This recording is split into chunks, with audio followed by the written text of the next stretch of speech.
Hello everyone, welcome to my channel. Today I'm going to give you a concise introduction to the book, What You Can Change and What You Can't. This is a self-help book that teaches you how to improve yourself and find happiness. Its author, Martin Seligman, is known as the father of positive psychology, and has had great influence in this field. So what knowledge and skills can we learn from this book? Firstly, this book helps us understand what things can be changed, and what things cannot be changed. Many people wrongly believe that anything can be changed if you just try hard enough. However, Seligman disagrees with the "where there's a will there's a way" viewpoint.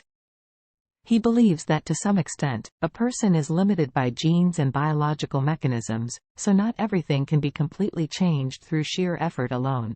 So how do we judge if an issue can be easily changed? Seligman provides a criteria. Look at whether the root of the problem is relatively superficial or deep-seated. Generally speaking, superficial problems are easier to change, while deep-seated problems are harder to change. We can judge the depth of an issue from three aspects. First, the biological level, which refers to the relation between the problem and innate physiological mechanisms.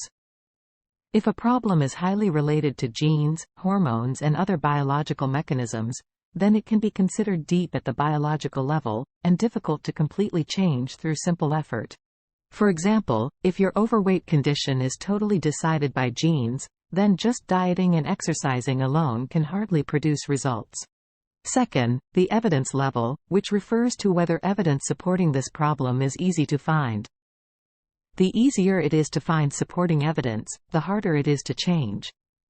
For example, it is difficult to prove the anxiety notion that the world is not safe, because negative news supporting this viewpoint are ubiquitous.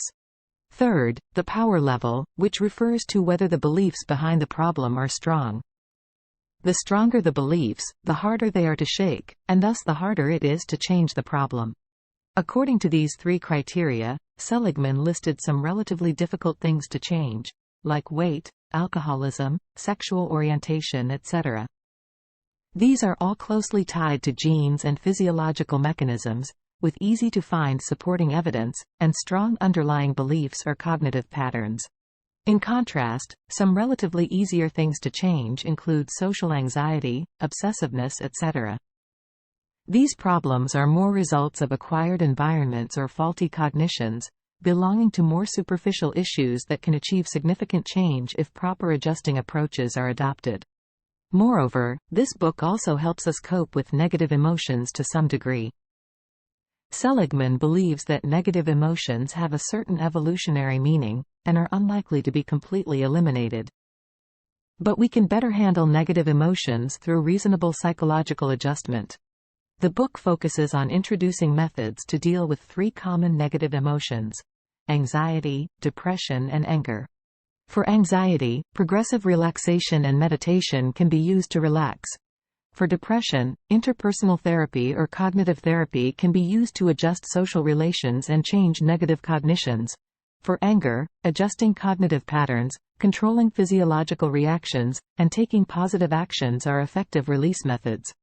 These methods of handling negative emotions integrate Seligman's extensive experience accumulated from positive psychology research, and are well worth practicing repeatedly in our daily lives. So the core value of what you can change and what you can't lies in it helps us recognize that not everything can be completely changed through simple effort.